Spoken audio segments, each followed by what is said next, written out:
За сега нема потреба од прогласување кризна состојба во други општини покрај Дебар и Центар Жупа, ниту пак ситуацијата со коронавирусот е таква за воведување во онредна состојба.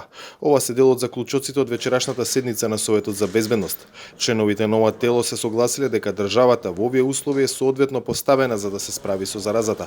Утврдено е дека е максимално мобилизиран целиот медицински персонал во земјата и дека граѓаните на двете општини кои се под карантин целосно ги следеле препораките на надлежните институции.